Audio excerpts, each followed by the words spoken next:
We are recording on Tuesday, March 19th, 2024 at 12:10 p.m. Eastern Time with Dr. Biss and Dr. McDyer, who I've just told, and I think as everyone that follows this show knows, y'all too, episode 1133 was the only episode I've ever had removed by Spotify. I have not, I've been permanently banned from YouTube, iTunes, Reddit, Twitter. That's all another argument for another show.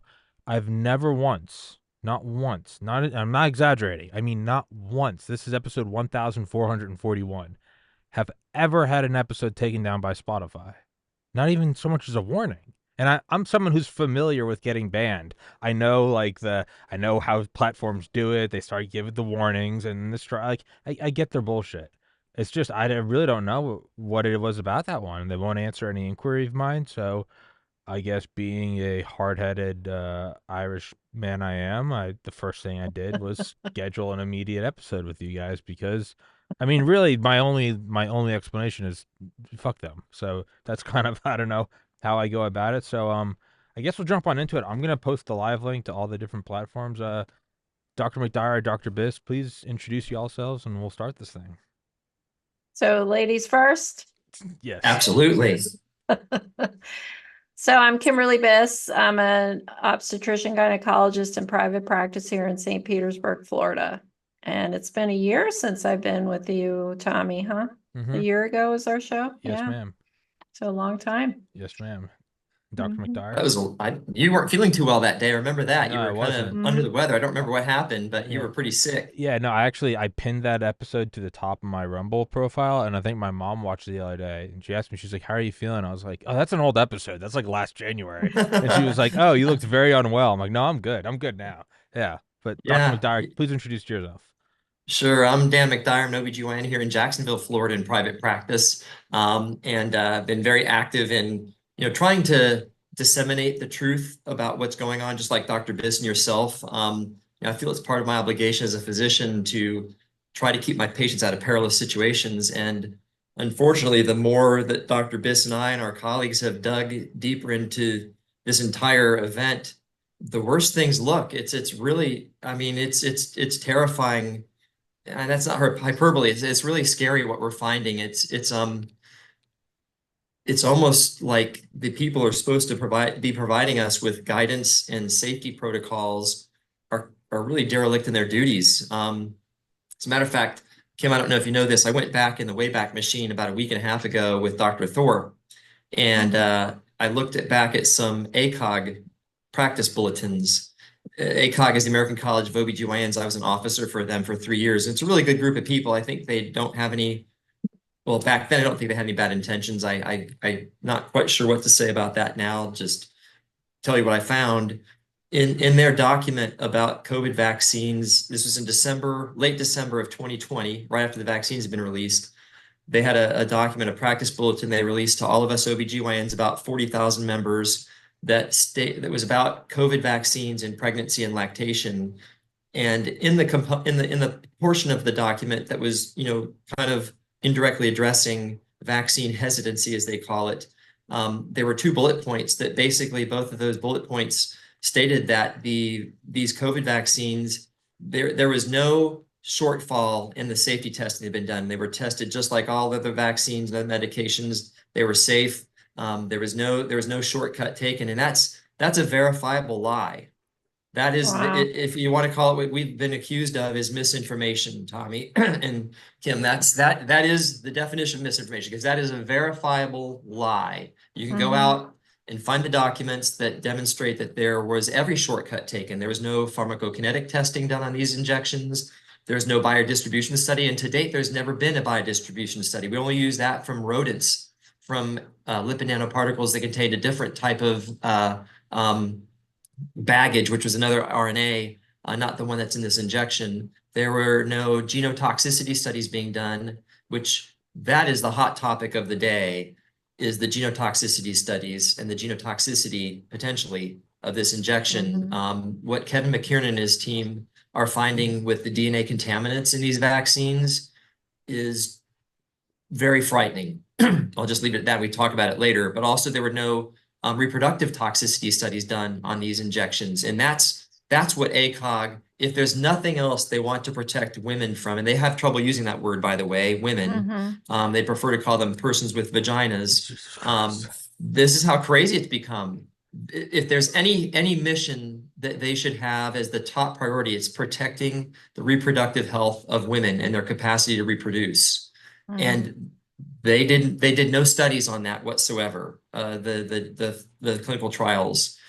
So to say that this was a safe vaccine and that all the testing was done that was necessary, and there was also additional follow-up taking place with the VSafe database, which was that is just theater in itself. If Dr. Biss can probably comment on it because she's looked into it a little bit, but it was very vague questions with very few symptoms they were looking for, because they proclaim that the VSafe data demonstrated vaccine safety. Well, if you don't look for it, you're not going to find it. It doesn't ask about myocarditis, death, hospitalizations, things like that. So what good is that database if it's not even asking the right questions?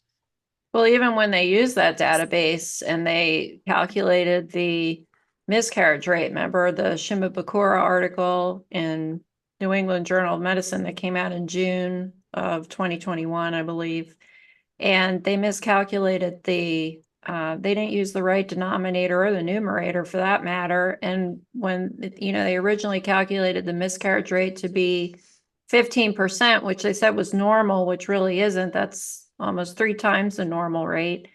But the actual rate was 83%. An 83% miscarriage rate. And actually the highest rate I had in my practice was in January of 2023, which is like 2 years after the fact of my women getting these injections, was 30%.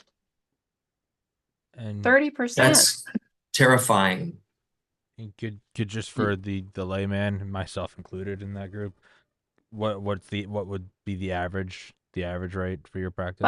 5 to 6% is what the latest studies. Naert was the lead author in the study. I think it was in 2021, who 2020 or 2021 published that study. But I will tell you clinically, and I've been practicing for almost 30 years, I haven't even seen a miscarriage rate that high. As a matter of fact, in 2020, when we were all supposed to perish, my miscarriage rate was 4%. And we had the highest births that year, probably because of the lockdowns, but yeah. 30%. Perennials is what I called them. Perennials. That's just absolutely batshit. And it is kind of, again, I don't know, maybe it's just coincidence, but just thinking about, and y'all have to forgive me because like all of my episodes do blur together, but just, both of y'all being OBGYNs, it is kind of interesting that's the thing that gets banned. That's the thing to talk about that you can't talk about. And it seems truth. Yeah. And it's because maybe it's such like the numbers are so overwhelming. It's not like anecdotal of, oh well, my aunt dropped dead, and it's like, well, do we actually know what the cause of death was? This seems to be as black and white as you can get, and that's terrifying in its own right. Dr. McDyer, could you touch on what you were saying, the hot topic of the day, genotoxicity? Yeah, so what the researchers have found through some fresh and some expired vaccine vials is that there are DNA contaminants in the vaccines that weren't really reported. And there is a component in that DNA contaminant called simian virus 40 promoter gene, which apparently when you run a DNA sequence through a machine that identifies the code that's there, the DNA code or the genetic code that's there, this simian virus 40 is so prominent in the genetic arena that the machine actually automatically prints out the fact that this is present when you're analyzing a genetic code of some structure. In this case, it's called a plasmid, which is a little circular structure of DNA that's in bacteria, and it encodes oftentimes for antibiotic resistance and other elements. So what they did to produce this spike protein en masse is they basically cut open that circular DNA material, the plasmid, and spliced in a genetic code for the spike protein and a couple of other components that were attached to that. And then the simian virus 40 promoter gene kind of tells that bacterial system to make this en masse. So there are significant concerns about simian virus 40 as being a cancer-causing virus, particularly this component of it, which is the most active component of the viral DNA in the simian virus, number 40. So it appears as though intentionally, when they reported to the FDA how they were making this material to inject into people, they reported that they were using the plasmid to produce the spike protein, but they intentionally left out, it looks like they did this intentionally, they left out this segment of the plasmid that they just put the genetic code there, but they didn't identify it as simian virus 40 promoter gene. They left that out of there. Everything else was labeled. All the different other structures that were in that DNA or genetic code, they stated what those were, but they left this segment blank. That's if you ask me, that's fraudulent activity. And humans don't want that in their bodies. And, you know, one of the questions I have here is, I don't know if people understand this, just for the audience. DNA is the genetic message. It's in the nucleus of your cells. It's the blueprint of your life, or of a bacteria's life, or of a virus. In a virus, it encodes to make more viral particles. So DNA is the thing you don't want to end up with, especially if it gets into the nucleus of your cells, because that could be a lifelong addition to your genetic code. Now this is a question I was thinking of last night when I was learning more and more about this, is there is a safety threshold as to how much DNA contaminant you can have in an injection, which is shocking to me. My question is, and I'm going to look into this, who ever determined what is the safe threshold for a DNA contaminant? How did they figure that out? I don't. And number one, they did that with older technology. We're talking about an injection that contains lipid nanoparticles that are they're like the suitcase, and the DNA and the RNA that are produced in the chemical process of developing these vaccines, those genetic messages are packaged inside that lipid nanoparticle. So the DNA is hidden from the body until that lipid nanoparticle kind of melts into the surface of your cells, so it never gets exposed to the outside world, outside of the cells of your body. So that DNA and RNA is automatically plugged into your cell, and every time your cell replicates itself, the nuclear membrane actually breaks apart to split into two new cells. One cell becomes two. So that new piece of DNA is likely being incorporated in to the nuclear contents, which is where all of your chromosomes are. Who knows what the effect of that is long term? We don't even know for sure that it's there in the nucleus, but I can tell you, I am like 99.9% sure it will get there. There's no reason it wouldn't. So it's really terrifying. That and just think about this. I mean, I don't want to worry people like crazy, but I mean, you have to be aware. It's an awareness. If this gets into the gametes, the oocytes, the progenitor cells of the ova that are released every month from a woman that become fertilized, become a human, or into the spermatocytes, that eventually become your sperm, if they contain this fragment of DNA that doesn't belong there, you're transmitting all that genetic message on to the next generation, and to the next generation, and to the next generation. And I didn't know this, but in Kevin McKiernan's talk that he gave to the FLCCC about 2 weeks ago, there are about 30 trillion cells in the human body. And in the Moderna vaccine, the estimates are it's tens of billions of lipid nanoparticles in each injection that a person receives. And if you extrapolate that into how many cells could be affected by the lipid nanoparticles, it works out to be about 1 out of every 800 or 1 out of every 1,000 cells in your body can be infected with a lipid nanoparticle and then suffer the consequences of that. And those cells, almost without exception, are destroyed eventually by the immune system because they're producing this foreign particle, the spike protein, amongst many other things, it turns out. So that's one of the major concerns I had. And then also, just as a little review on that messenger RNA that's in those lipid nanoparticles, they replaced one of the 4 messenger components called nucleotides, or bases, they call them sometimes. They replaced the uridine with a synthetic molecule called pseudouridine, actually 5-methyl pseudouridine. And it looks as though when that synthetic message or part of the message is in there, it's causing misreading of that genetic message so that all kinds of non-spike proteins are being made. And some of those appear to have amyloid-like behaviors. And amyloid is a protein in our bodies that's not normal. It's actually, it has what you can refer to as prion-like activity, meaning that it's a misfolded protein. These proteins are being made and they're not natural, normal proteins.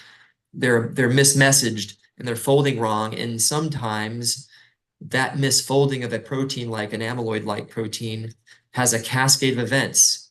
It stimulates other proteins in the body to misfold.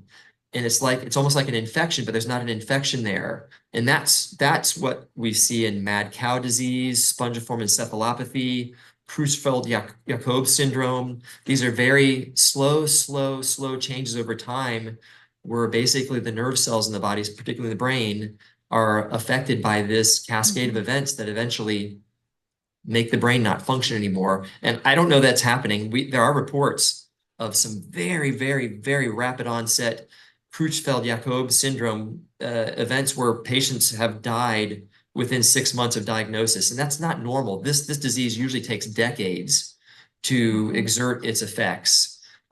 So those are just some of the concerning things we're seeing with this genotoxicity and the effects of the DNA that are there and the misfolding of proteins resulting from man's manipulation of the RNA. And my personal opinion of this is, I don't know what your feelings are, but I really believe this is God telling us to not mess around with his language.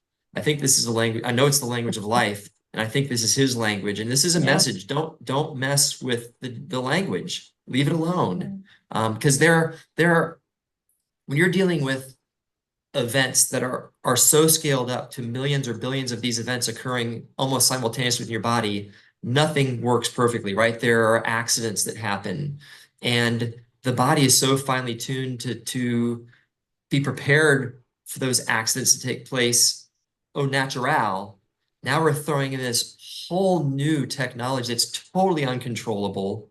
It's, in my opinion, it's throwing the cells into an imbalance because they're being forced to make this spike protein on such grand levels.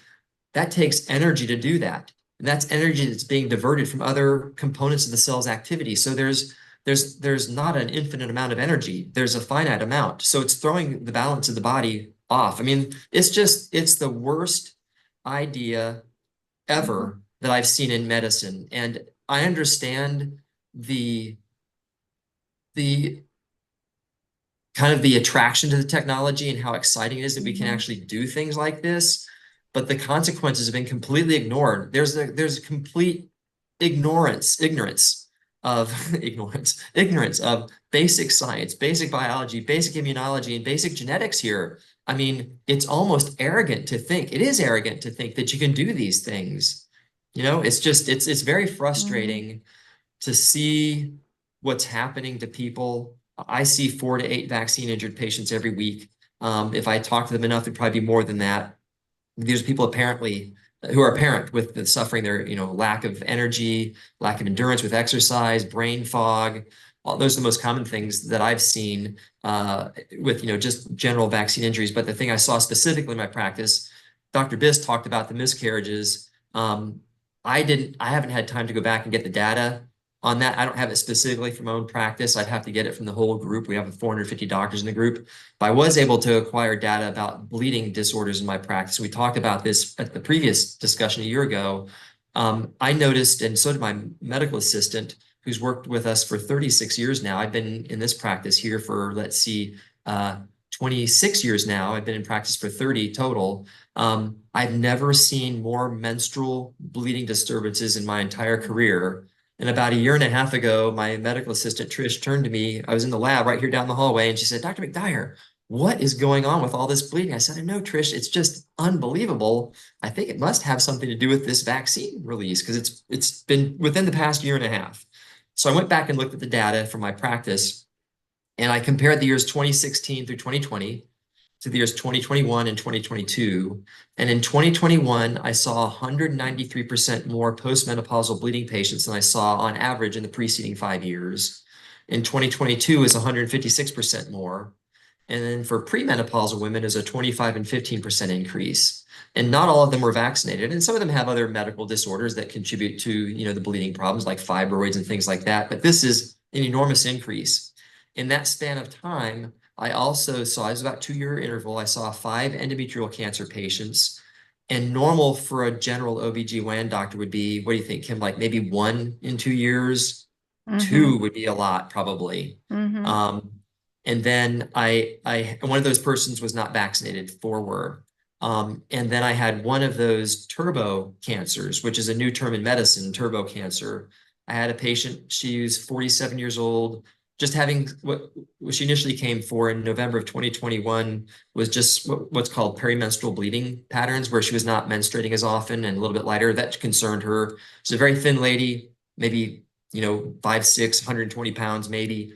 Totally normal exam. She came back 9 months later with just vague abdominal discomfort, not feeling well, bloating. And when she laid down on the table, she had a distended abdomen, hadn't menstruated for a few months. So I asked my medical assistant to go check a pregnancy test on her. And while she was doing that, I did an ultrasound on her, and she had an 18-centimeter ovarian cancer that wasn't there 9 months beforehand. And that's very atypical for a growth rate for ovarian cancer. It's usually a more indolent onset. 4 weeks later, it was excised and it was 24 centimeters. That's 33% growth in 4 weeks. Very abnormal. She was triple injected. So, I told her, I'm really sorry to tell you this, but I have a feeling that the vaccine was a likely candidate for causing this, because there are about 5 different mechanisms of action that can contribute to the development of cancer with the impact of these vaccines, sadly. So I've gone on long enough. I could talk literally for 2 or 3 days about this. It's really disturbing, and it's concerning, the fact that our colleagues aren't speaking out about what they're seeing. Because I know it can't just be me and Kim seeing this stuff. My partner told me about a year ago, he doesn't do any obstetrics any longer or any surgery. He has kind of a bad back. So he sees most of the new OB patients that come in, and then I end up seeing them for their OB visits once he's done the the initial ultrasound and things like that to date the pregnancy, et cetera. He told me at one point he was seeing, for every living pregnancy, he was seeing there was one that was a miscarriage. That's like about 50%. That's really quite scary. So I'm hoping at some point to have some time on my hands to ask my group to go back and look at the data for our entire group, but it's going to be a monumental task. The main reason is that there are so many different diagnostic codes that are used for miscarriage diagnosis, believe it or not. And it's just hard to collate all those things, then run it through the whole practice and find out how many patients were pregnant, et cetera. It's because there's so many varieties of diagnoses there, but it can be done eventually. It just need this one element that's so precious to us all, TIME, time. We're so occupied with trying to get the word out about this stuff. It's hard, but it'll be there. It's there for history. It's all in the data. Yeah, you mentioned ACOG saying that this went through extensive study, safe and effective, yada yada. But what you didn't mention, Dan, what I'm sure Kevin McKernan did, was there was the first way they tested all the trial subjects, they made the components using PCR technology. They didn't do the DNA plasmid method. Right. So even any testing, even any results they got out of the original trials, well, how do you say that that's what the population is going to experience? Because now you're providing them a completely different product. The other problem, Tommy, is that, there was no quality control with whatever was made. All these vials came down an assembly line. Nobody looked at the vials to see what was in the vials, were they all uniform, et cetera. And that's how, the contamination even happened from the get-go, because nobody was doing that quality control. And there's a lot of concern. Lipid nanotechnology was originally developed in order to get chemotherapeutics into the brain. It allows for things to cross the blood-brain barrier. So my concern is what's happening to these little baby brains? You know, mamas that were vaccinated, we know now, we have studies showing that, messenger RNA was found in placentas, umbilical cords, which means obviously got into the baby. So if these now crossed into these little babies' brains, I mean, what does that mean long term, especially if you're bringing up, prions, et cetera? I mean, this is horrendous, and this is not safe and effective, extensively studied. This was give and study after the fact. And, now we're finding out all these bad things. And I don't know, it's crazy. There's a great book that I'm sure you've heard about from some of your other podcasts, Tommy, but Vax Unvax, written by Brian Hooker and Bobby Kennedy Jr. You can get it on Amazon. It's a green cover book.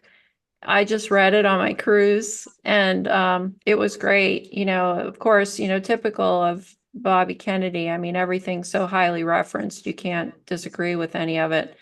But they did quote a lot of studies that are, came out in 2022, so up-to-date studies showing issues with fertility, decreased sperm counts in men, in the book. And also, Dan, they looked at other vaccines we've traditionally given in pregnancy, like Tdap and influenza, et cetera. And there was a higher rate in women vaccinated with influenza vaccines of postpartum hemorrhaging. And you and I have both noticed that with these COVID injections. Oh, yes. So very interesting. I mean, yeah, sad. Massive increase. I forgot about that, Kim. I probably didn't mention this to you. In our hospital, Tommy, we do, I think it's about 100 deliveries a month. So about 25 a week. I'd say probably been 2 or 3 months ago now, I had a patient with a minor postpartum hemorrhage, which by definition means losing more than a liter of blood in the 24 hours following delivery.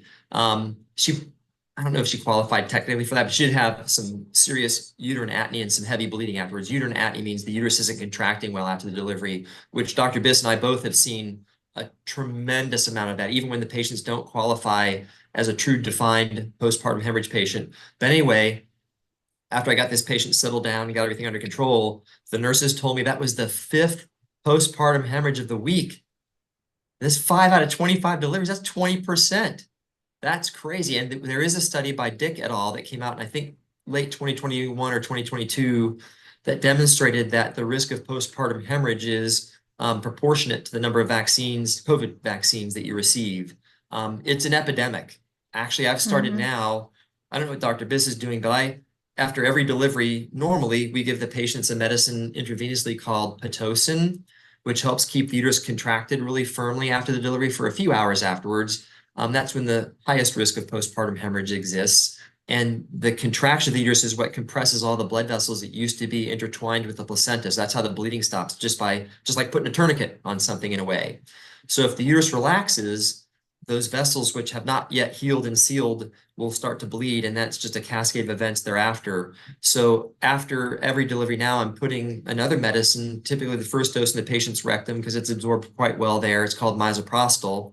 And then I give them that every 8 hours orally for the first 24 hours after delivery. And it's pretty much, I had that one postpartum hemorrhage that was a minor one, but everything else has been under control so far. I've been trying to influence my colleagues to do something similar. I think some of them are starting to do that because it's certainly in this day and age, you don't want a transfusion. That's for sure. Number one, you don't want a postpartum hemorrhage because it jeopardizes life. At times we have to resort to hysterectomies to get the bleeding under control, but you do not want blood from the blood supply right now because it can be contaminated with spike protein and these DNA contaminants and all kinds of things. So I do everything I can to keep my patients out of those situations if at all possible. Yeah, that study you referenced was out of Jerusalem, and they found that women who received, messenger RNA vaccines for COVID were 3 times at risk over the unvaccinated patients of having a postpartum hemorrhage. So I think a great study, and I'm sure nobody will undertake it, but if you could somehow find out how much blood usage obstetric wards had over the last 3 years, I'm sure you would definitely see an increasing trend of the blood usage because Yeah, of all these hemorrhages.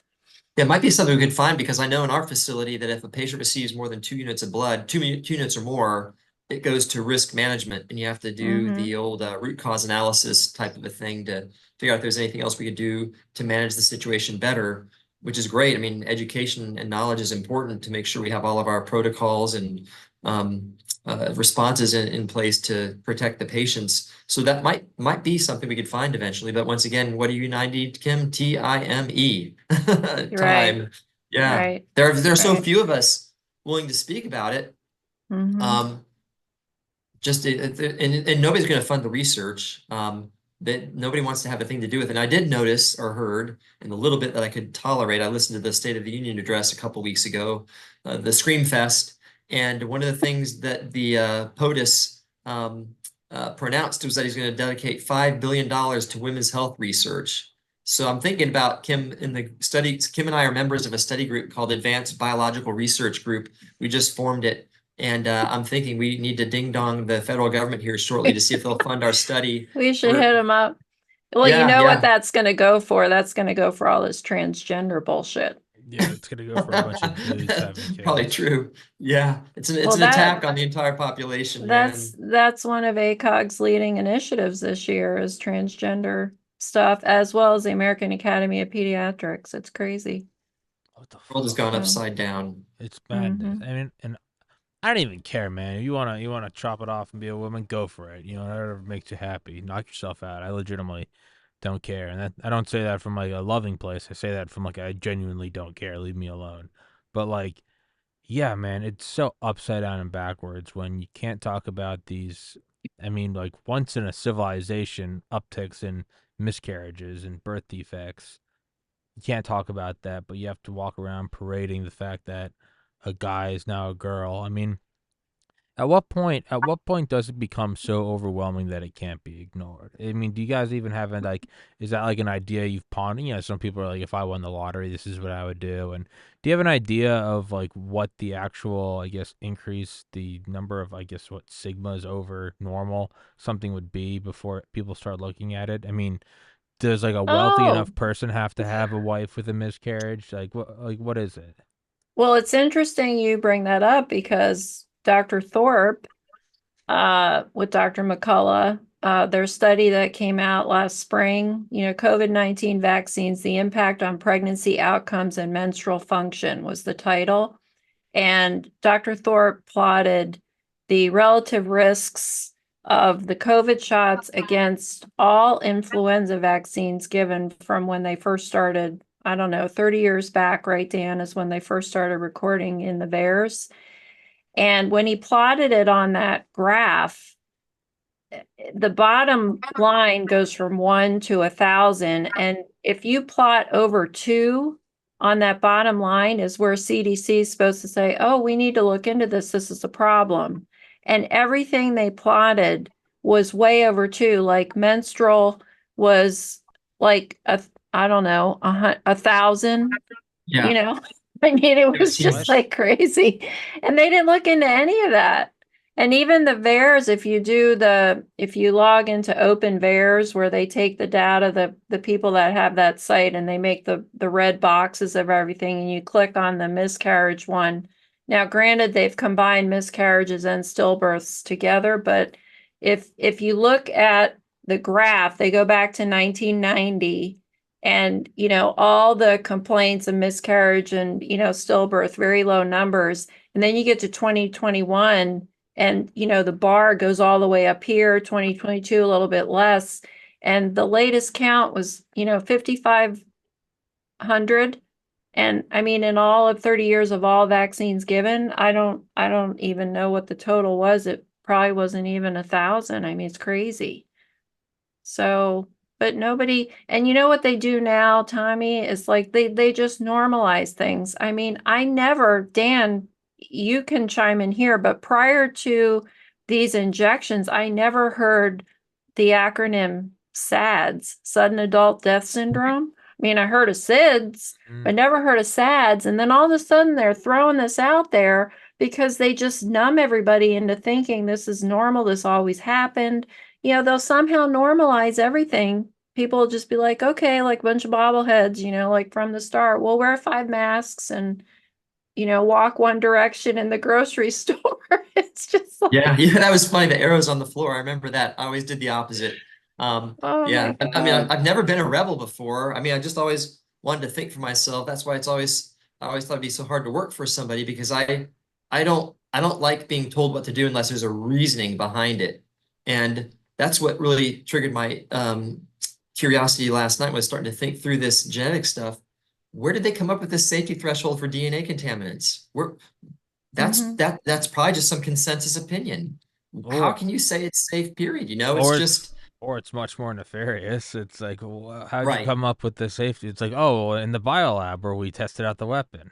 It's Mhm. like, how do you know Right. what distance to stay from a nuclear bomb? Well, back in the 50s, we did a lot of questionable shit. Like, it's, Yeah. that's where it comes from. Where'd you get this high altitude test chambers? Well, the Nazis had some labs and, politics, and that's probably, it might be that. So it's either some consensus of bullshit or it's from something much, much darker. Like, well, in the off the books lab we did on a bunch of Guantanamo Bay prisoners, we determined this, that, and the other thing. Either answer Well, are horrifying. that's kind of where we got Rogam from, right, Kim? They tested Mhm. on prisoners. I mean, but that's what I mean, though. It's like right when they Mhm. talk Yeah. about disease X and they're saying it's 20 times more lethal and however many times more virulent, and you're like, where's this coming from? It's either coming from utter dog shit. It's just some legislator, typing it up in a report, or it is from some like dark like lab that's off the books in some third world country. It's like, well, we tested it on a bunch of prisoners, and after it killed 95% of them, we can't determine it's one or the other.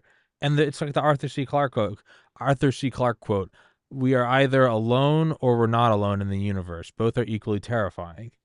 Like it's one of Right. it's Yeah. they either made it up or it's well, from our off the books black lab. Yeah, no, we found out how dangerous it is. Which one is it?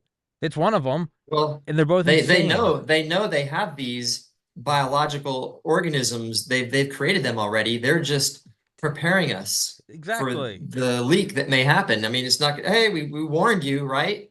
We thought this could happen.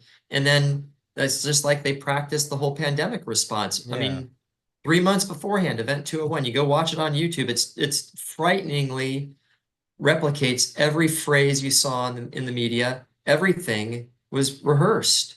And Mhm. to think that this came from nature is just like an ostrich burying your head in the sand. There's no way that this virus did not emerge from the lab. The only question I have is was it, an Intentional intentional or or unintentional. accidental release? Yeah. Yeah, I guess we can't really know that. You're never gonna find, Right. some like video confession of someone saying it before they throw a beaker out into the wet market. But Mhm.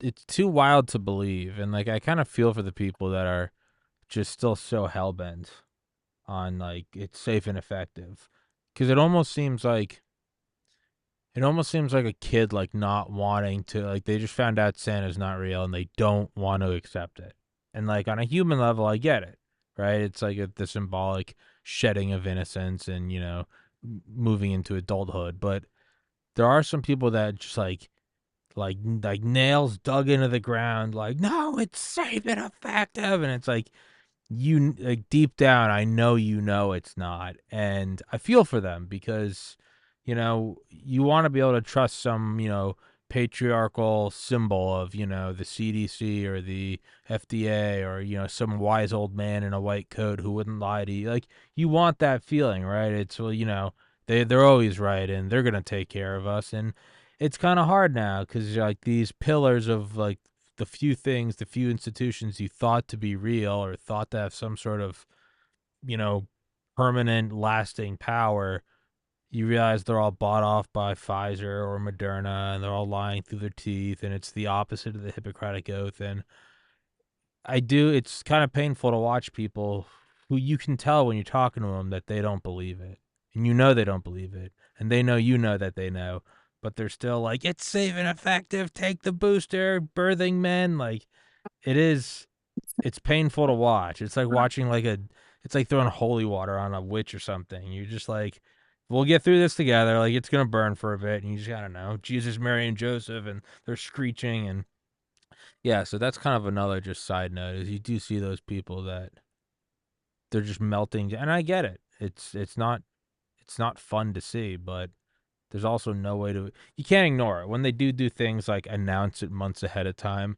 Even now, like we're with SADS, right, where they just put it out there and we accept it and we know it's bullshit and they know it's bullshit, but somehow it's in everyone's like mental best interest to go along with it.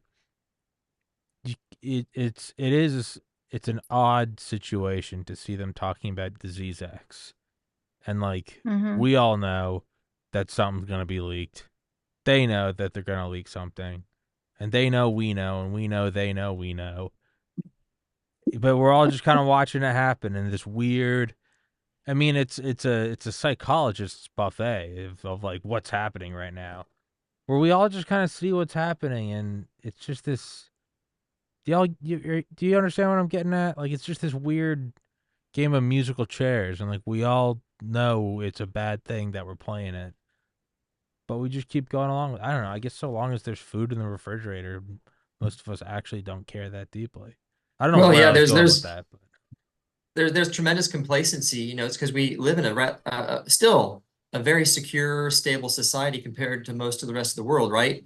So it's this whole thing, this whole process. I mean, it's happening so rapidly. Everything that we talked about, the transgenderism, the COVID stuff, all this it's all part of the whole process. Whoever these people are, they have the control levers in the hands. We're just waiting to respond to it. Most people aren't preparing. They're just like, I mean, I don't mean this in a derogatory way. They just let the tide of life land them wherever they land, like a jellyfish or something. And I can understand why it's very painful. Number one, difficult and painful to expend energy thinking negative thoughts and being suspicious of everybody else. And then to see what throughout your whole life has been the structure of your society just crumble before your eyes, and accept the fact that the people who you really should be able to have blind faith in, the public health authorities, you can't trust them. They're bought off.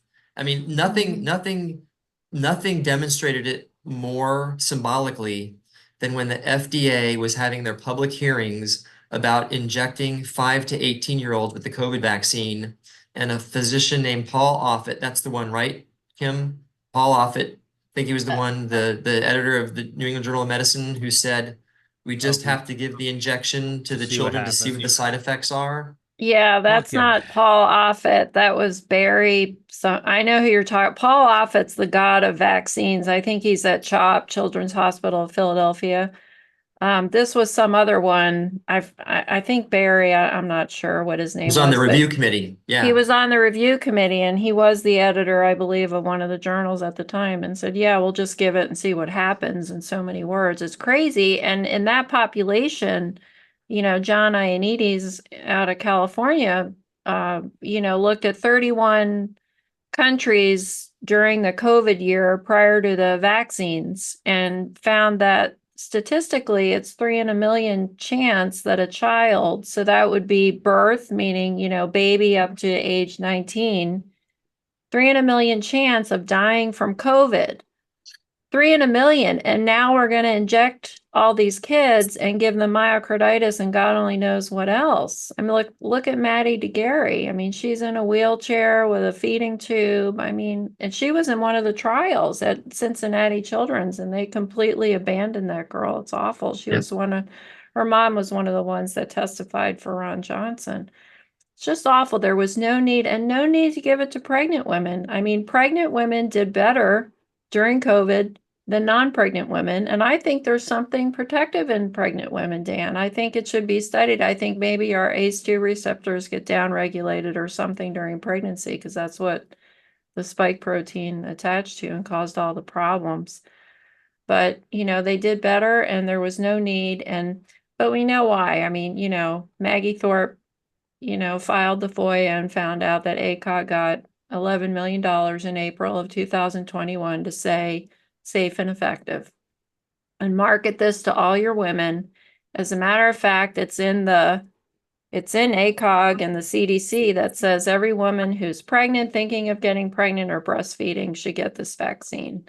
And, once you get a woman who's pregnant to take a vaccine, game over. Everybody's going to take it, because in 30 years of practice, and Dan, you can certainly attest to this as well. I mean, some women don't even want to take a baby aspirin. They're so afraid. They won't eat tuna. They won't do so many things. And yet 65% of my obstetric population lined up for this jab. Well, I they mean, they appealed to the most primal instinct that we have. They created a constant state of fear of life, loss of life, and our primal instinct is, self-preservation. And the whole I don't know. I mean, I'd hate to think it was staged this well, but who did they line up first to get the injections? White coats, coats. Yeah. right? And then what does that connote to the population? These people know what's going on. They're the scientists and the doctors. Mm-hmm. They're getting this. They obviously think this is safe. Nothing could be further from the truth. Our colleagues, I mean, it's disrespectful to say this, but I have to be honest. I will bet you 99% of the doctors don't know the mechanism of action. And if they do, they haven't thought through the immunologic ramifications or the genetic ramifications of this injection. Because if they did, they would never give it. It literally, if you have a cell that gets infected with a lipid nanoparticle that delivers a messenger RNA to the cell, that cell will be destroyed. And then there's a cascade of events that occur thereafter. If it produces spike protein that becomes systemic, it binds to ACE2 receptors elsewhere throughout the body, and that causes mitochondrial damage, which then causes cell death. So it's a gigantic cascade of events. It's unavoidable. It's a biologic fact and an immunologic fact, the consequences of the injection of this material. It literally can't not cause injury if you got an active vaccine. And Kim was talking about this a few minutes ago, the variation amongst the lots. It's quite apparent looking through the VAERS database that some lots of the vaccines have a lot of side effects reported from them, and others have none. As a matter of fact, one of our colleagues, I'll leave him nameless right now, but he and some of his friends got hold of some vaccine vials and ran a very high-tech analysis called mass spectrometry on some vaccine vials. Some of those vials contained, actually about a third of them, contained nothing other than saline and some heavy metal contaminants. Now, I would propose that's impossible without intent, because this chemistry is so complex. I can't see a situation in which you create the ingredients and run them through the processing and end up coming out of the spigot at the very end, per se, of nothing but saline and heavy metal contaminants with no lipid nanoparticles or detectable RNA or DNA. I'll tell you impossible. I saw a podcast on a lady that worked in a Pfizer plant in Kentucky, I want to say. And so they would get these huge barrels of the concoction, let's call it. Well, she's like, nobody was stirring it up. They just took the lid off, started filling vials. Jesus. Wow. And this is being injected into your body. Yes. Amazing. Well, you would hope you got the one that only had saline, right? And the other thing too is, they all had these, parking lots people were pulling up to. And remember how the stuff had to be like negative, whatever. And they had this stuff in coolers all day long. I mean, come on. It's just, I don't mean to laugh, because it is so just disastrous. I mean, the best way to go about it is not wish you got a saline one. I like my route more, and it was fuck off, I'm not getting it. Just Yeah. How about that? How about that? Yeah. How about that? Yeah. How serious am I? Find out. But I mean, I've had on Dr. Aditi Bhargava a couple times. She is the head of mRNA research at UCSF. And she worked on the Biden campaign, and she came on my show and she was like, I'm ashamed of working for that, because, it is scientifically inaccurate to say it's a pandemic of the unvaccinated. And she had a PowerPoint slide. She did it on my show with, I think, Dr. Malone, and went through and explained how this is happening, and it's uneven distribution of lipid nanoparticles. It was, if you had got more of them, there was like 1,000% greater chance that you were going to have some catastrophic side effect. And if you were lucky enough to get some saline, then you're on your merry way, and everything in between. And it's the spectrum is as you would predict. The more you got, the higher the chance of some horrible side effect. But it's just it's I think it's Dr. Boyle. I've had him on. I think he wrote like the bioterrorism treaty or something from the 80s or 90s. But he calls them Frankenshots because he's like they don't even have like a set mechanism of action. It's not even like something specific where it's like white phosphorus or napalm where it's like it's bad, but at least you know what it is. The intention was to set people on fire. He's like, this isn't even that. If they just dumped everything from like the junk drawer in, yeah, I don't know. Maybe your heart will explode. You might have Guillain-Barré syndrome, or you might get mad cow disease, or you might get varicose veins. Anyway, like just spin the It's not funny. revolver and your turn. Like you're like, geez, like it is just madness. And then to top Just it the all package off, like itself. the real demons are then it's like none of that matters. What matters is I talk about it on a podcast, and it's like you fucking demon, and it's like what? I don't know. It's maddening. There's no it's completely maddening. It's what Yuri Bezmenov said. It's just complete demoralization. Like it's hyper normalization. I just don't even men are women and women are men, and it's okay to be attracted to children, and take this shot in your arm that should be at negative 9,000 degrees Fahrenheit. Fuck it, here it is. You can get it in the parking lot of a Target. You're like, what the God? Roll up your sleeve and drive through. It's bad. It's bad acid, is what it is. It's a bad shroom trip. You're just like, I It's don't very know. Orwellian.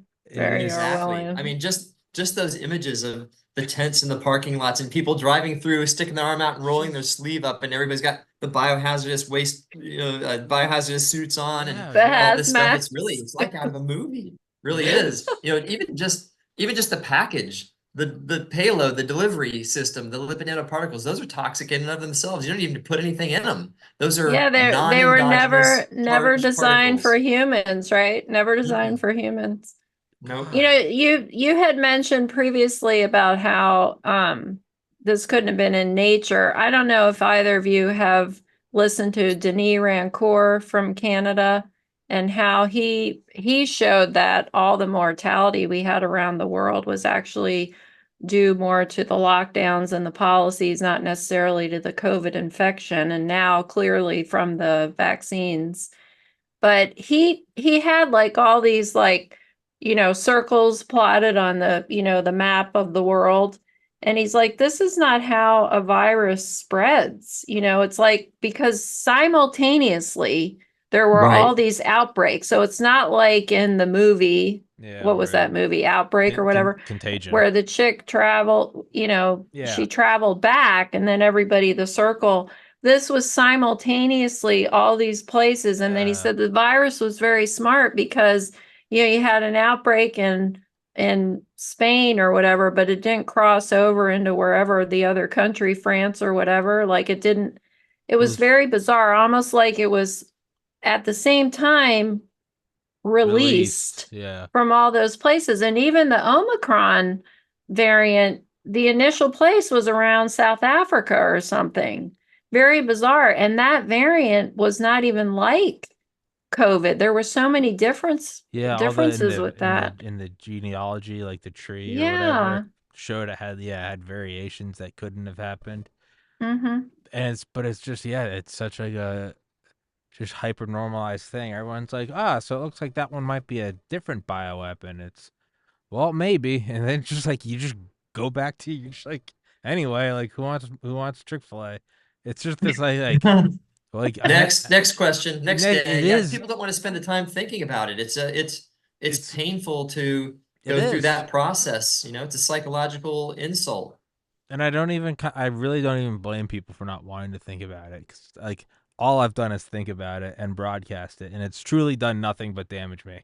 And like damage the show, damage like the overall like viability of it as a podcast. Like, I kind of don't even blame you. Like, it must be nice to stick your head in the sand. Like it's Can't do that. no morally I Mm-hmm. can't. That's the other thing. Is like I won't Right. be able to. I'll jump off a bridge. I won't be able to live with myself. So like, I have to do it this way. But I mean, it's I don't know. I don't know what we accomplished here, but Well, it's it's a matter of just developing critical mass so we can make yeah, changes and prevent this from happening again in the future, right? What do they yeah, say? I don't know if this is true or not, but this is what I've read, that only 3% of the population supported the Revolutionary yeah, War. The rest were just willing to sit around and let King George, take advantage of them. Most people wanted to do something, but they didn't have the energy of activation to make it happen. So people have to, I mean, it's just like the Wild West was one. The people that went out there first, they got shot up by bows and arrows and stuff like that, but they laid down the pathways and trails that let everybody else infiltrate thereafter. So yeah. somebody's got to do it. And I hate bullies and liars. I always have. I always stood up for the people that are getting picked on.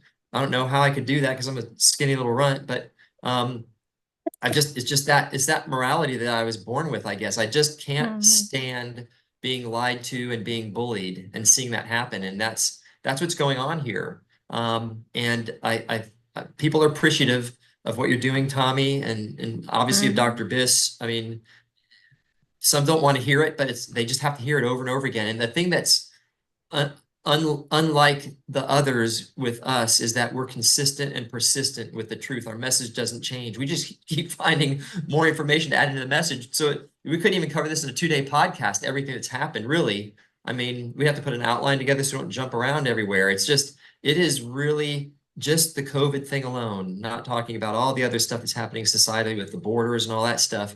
We could spend days on this and just pull it apart and apply the whole method to all these other things that are happening. It's all about destruction, in my humble opinion. Yeah, call it an And unraveling of any, yep, yep, yeah, of any.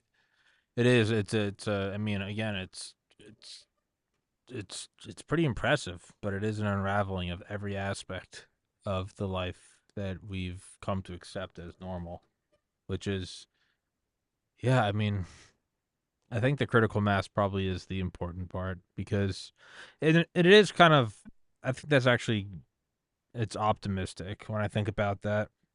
I've thought about this before. Is when you realize that most people are just very easily swayed and they don't really care, it's actually inspiring because then you realize it's actually like 5% of bad people versus 5% of good people. And then it's 90% of people in the center that are just going to get on whatever end the seesaw is going in. So once you look at it like that, you go, oh, it's not me versus 95% of people. It's me versus 5% of people. It's 5 on yeah, 5. Then you go, oh, like that's a fighting chance. It's just the people in the center, it's just they just go whichever way the scoreboards go. And so it's actually kind of it is a little more optimistic to look at it that way. So if it seems like 95% of people are for the vaccine, it's no 5% of people were, and 90% of people just took the temperature of the room and went, I'm going to go with that. They're not No. actually, none of them are actually thinking. So in a weird way, it is kind of optimistic or I think inspiring that's a at great least. analogy. Yeah, Yeah. and a moment ago, you asked Dr. Biss about critical mass, and she gave you some great statistics from the McCullough and Thorpe article, which was just remarkable, the energy that those guys put into that It's crazy. analysis. Yeah. But I truly believe we're getting to the point of critical mass because I mean, there's so much overwhelming data about the harms that are being caused by this that the medical journals are incapable of censoring it any longer. It's Yeah. seeping into the medical literature. You have to reword your articles and things like that, but it's out there, and there are all kinds of diseases that people are seeing that are just like they're scratching their head like, I shouldn't be seeing this. Like I've got a friend who's a neurologist who's seeing all kinds of bizarre things he's never seen in his career. I've got a couple friends who are interventional cardiologists that are pulling clots out, like things that are unbelievable. I think I may have shown this picture on our last podcast. Maybe this is what got us canceled. Let's see if we can do it again. I'll pull this one up. This is Yeah, go this for it. is this is after a third dose of Moderna. Um, can you see? Oops, here we go. Yeah. Yeah. Oops. It's this It's this background Yeah, we thing. can There we see it. go. Yeah, we can see it. That's a clot that was removed intact from the pulmonary artery. And that's the key artery, word, artery. Yeah, you don't get not arterial vein. clots. Yeah, veins, yes.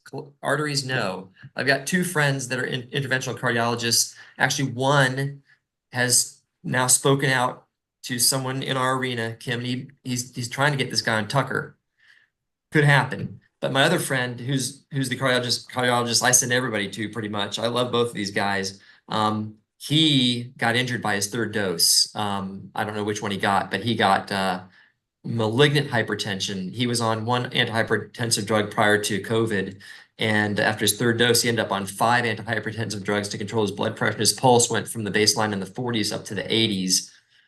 He has seen, at the time I last spoke to him, when I first found out he was really upset about what was going on, he had, at that point in time, I think he said 24 kids between the ages of 18 and 24 with myocarditis he was managing. So he's starting to see it. None of it had a major impact on him until the personal impact of the vaccine hit him. Then his eyes opened up, kind of like Asim Malhotra when his dad died from a heart attack. He started saying, wait a minute, I do need to look at this data. I need to analyze my practice and see what's going on here. And then the dots started getting connected. So I think that's starting to happen. There's still a lot of work to be done. But the fact that this is getting into the medical literature and we're not letting people move on from it, because I think the most important thing that we can accomplish in the long haul is creating accountability, finding out who's responsible for this and holding them accountable so that maybe a couple of generations will delay the next time somebody tries to do this. I'm very hopeful that will happen. I mean, I might be an optimist from that perspective without any real reason to think that way, but I hope we can accomplish that, because there's some very dedicated people who are very saddened by what has happened to humanity here and angered by that. And you're looking at two of them right here. We're very angry about what has happened to our fellow citizens on the global scale. Well, I mean, I hope we get banned from Spotify again. Just, I don't know, just because I think it's kind of funny. But I think we need to make T-shirts. We do. We absolutely. Romantic optimist. Yeah, exactly. But I think, unfortunately, I think what it will come down to is it's not until it touches you personally. And I think that's what most people probably haven't had yet. It's going to take some doctor or some politician or some billionaire. Someone's going to get screwed by it personally. And that's kind of really, I think, all it's ever taken is for a giant movement. It's, unfortunately, I think that's what it is someone's going to feel it, and then it's going to change. And it's sad that it has to be that, but that's probably what it will be. Until then, there's really nothing else to do, but I suppose just keep discussing it. You can only ban so many articles or so many episodes or you can only do it so many times before the very act of banning itself becomes something that is questionable, right? So, well, that's already happening in the medical journal world. There was already talk about the absurdity of the peer review process. I mean, if you really think about it, people who are reviewing your journal articles aren't necessarily the most schooled in statistical analyses and things like that. So really, as Kevin McKiernan and some others are starting to mention now and talk about, is peer review, big deal. How about reproducibility? If my study results can be reproduced by someone, that should be the justification for understanding that this is legitimate information we're trying to share here. So we need, like you were saying a minute ago, we need some kind of a catalytic event. Maybe we need a Boston Tea Party event or something like that. I don't know what it's going to be to really light the fuse, but there are some embers burning, which is very exciting. The entire, I don't know, to me, almost the entire scientific world needs to undergo a gutting and a cleansing to eliminate the corruption that's there. Kim and I, we weren't misled by our mentors in medical school and residency about vaccines and other therapies and things like that. They didn't do these things intentionally, but a lot of this information is just handed down as doctrine from one generation to the next. And before you know it, none of us have time to go back and look at it. Like the book she was asking your viewers to maybe take a look at is Vax Unvaxxed. I've been reading Turtles All the Way Down, written by a group of Israeli researchers, I believe, and it's just discussing the vaccine industry in general. Looking back at myself 5-6 years ago when I started noticing the Gardasil effects, I would have never believed that I would be saying to people, I would be very skeptical of getting a vaccine right now. And the reason is that there are no safety studies done on the childhood vaccines. It's just information that's handed down from one generation to the next. There's never been a true safety study done. I actually just looked into the RSV vaccine, which they're recommending. This is a brand new injection for disease that does not have that significant amount of morbidity associated with it. There are like 100 to 300 children that die under the age of 5 annually in the United States from RSV infections. But they're telling us to give our pregnant patients a brand new vaccine to prevent maybe 100 deaths a year. I'm not minimizing that. Any death is bad. But in this vaccine trial, you don't even have to read past the first paragraph to say this is completely invalid, because they gave the control group, they gave them the same exact vaccine components as the treatment group got, but it didn't have the proteins from the RSV virus in it. It had all the other same chemicals there. So you can't say it's safe. There's Yeah, no way but to make not a only, comparison. but not only that, Dan, you can't say it's safe because they actually caused a lot of neonatal deaths in the trials due to prematurity because Yes. it was causing preterm labor, and it was definitely happening more in the true vaccinated, cohort as opposed to the ones who didn't receive the protein. So now they say, well, if you're going to give it to your pregnant women, wait until 32 weeks. Because I guess if they go into preterm labor, well, that's okay because they're 32 weeks and up. Well, I mean, mind you now, like we get our hand slapped if we induce a lady for no reason before 41 weeks. They want us to keep these babies in the, but now it's okay to give them this vaccine. There's a great Substack written by Igor Chudov, and he says you will kill the Pfizer math, he calls it, you will kill 4,000 babies to save, I don't know, 300, I don't even remember. It's insane. It's insane. So I marched into my partner's office when that first came out. I said, we are not giving that to our patients. That's insane. Yeah, I ran the numbers from their study, and I just pulled them up here. I don't have that one. I did this myself without Igor's math. He's probably even more accurate than me, but I came up with the fact that you need to vaccinate 64,210 pregnant women to prevent one RSV-related death under the age of 6 months. That's what And their how study. many of those babies will die from premature birth, And though? let's That's the see, I probably thing. have that number in here. 642 women will experience preterm deliveries to prevent each RSV-related death under age 6 months. Yeah. 642 preterm deliveries to prevent one death under 6 months. Now that has morbidity associated with it. Sure. That, If the baby survives. yes, exactly. A lot worse than if they get RSV, So exactly, that's the nonsense. That should have been halted right there on the FDA's desk when they saw, first off, they didn't even use a placebo. You don't have to go any further than that. But then you start seeing the cascade of negative outcomes. That should have stopped it too. What are they there for? Give it and find out what the side effects are later, I guess, like that guy said, right? Well, make your It's money really up front. disturbing. Make your money because you're not going to be sued, right? They're all protected. But it's Exactly. just sad that our governing bodies, are such proponents for this. And, as doctors, Tommy, you brought up something has to happen to a doctor personally before they'll see. I mean, we're doctors. We're supposed to be seeing this. We're supposed to be caring for our patients, like it's really sad. I mean, we're going to have, and it's probably a good thing, patients just are not going to trust physicians, and I can't say as I blame them. I mean, we've really let them down the last 4 years, Yeah, yeah, absolutely. Mhm. I mean, we're all I try to be perfect, but I can't know everything. When a patient comes to me with, like, let's say endometriosis or something, I would hope that she knows more about it than me because she has more time to keep up with all the latest journal articles and things like that, things that are online, the social media circles, etc. But I'm going to work with her to try to help, rifle through that information and find out what's real and what isn't, and get the best treatment plan for her. I'm her advocate for her health. Right. And I know that many of our colleagues think they're advocates for their patients, with recommending this vaccine to them and other things, but got to take some time to look into it. I mean, it's hard because we're so busy every day working. I mean, I'm not complaining, but I probably work 60 or 80 hours a week in my practice alone. That doesn't leave much time for anything else. That's why I've been saying it's so valuable throughout this podcast or this discussion, but we have to take some time because we can't take everything that we've learned as doctrine. There's some of the information is just, well, it's not even being overseen properly. I mean, I've got this drug right here. They're trying to get me to give to my can you see it? Vioza. No. It's for hot What's- flashes for menopausal women. Vioza.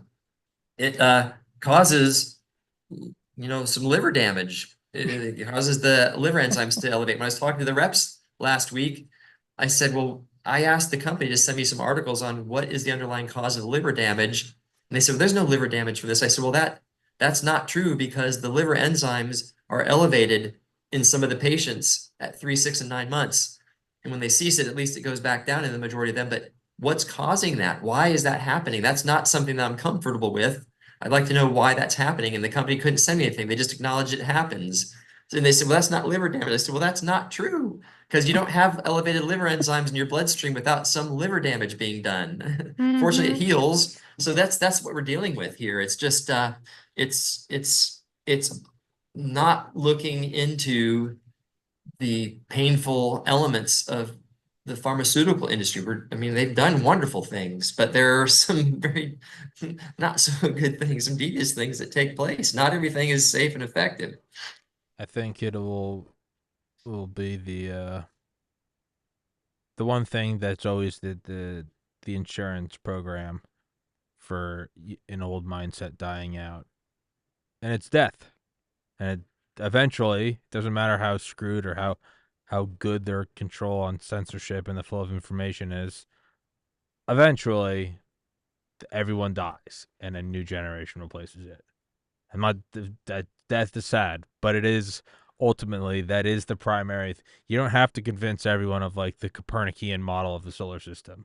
If you wait long enough, they all die, and then that's sad. But like, the Earth is round, the Earth is flat. Like, no, you can convince them all. You can do a good job, or you just wait a couple decades and then they're gone, and then the new one comes in and the new generation's like, yeah, the Earth is round, but germs aren't real. And it's like, all right, well, we'll wait a couple more decades, and then they're gone. And you'll never go to the moon, or you'll never have this much memory on a hard drive, or vaccines or the Pfizer vaccine is safe and effective. Like, all right, just look at the watch and wait a couple decades, myself included, and then I'll be gone, and a new one will come in. And so, death has the last laugh, and it's succeeded every time. Thus, you can't make fire. Fire come from sky. You lie. And then they die, and the new caveman make the fire, and they go fuck that guy, and it just goes on forever. So it's like we can do our part and talk about it, but ultimately, we'll all just die, and then the new generation will take over. So I mean, I don't know. I guess that's my optimism. Everyone will die. Like, smile. We just have to choose which batons are passed down from generation to Exactly. generation. That's what we're trying to help with, Exactly. is the awareness, right? Exactly.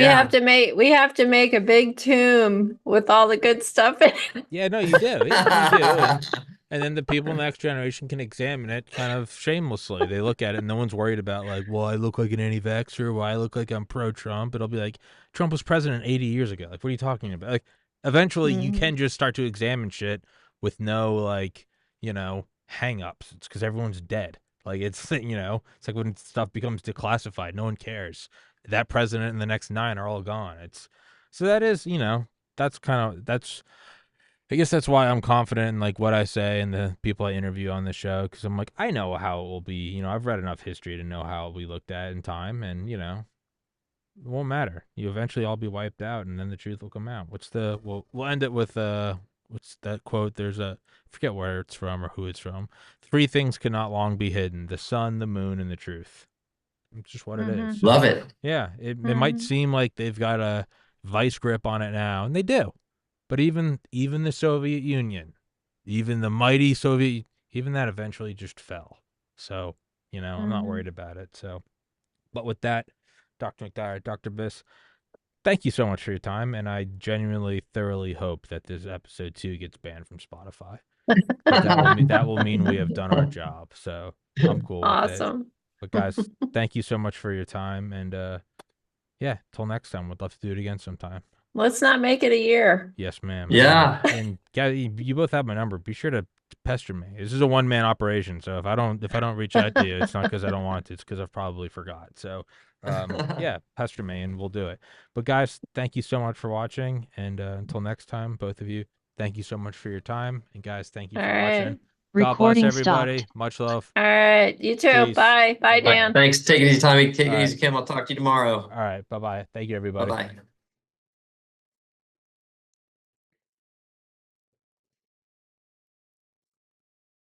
And guys, thank you for watching. This podcast is sponsored by American Hartford Gold. Text Tommy to 65532.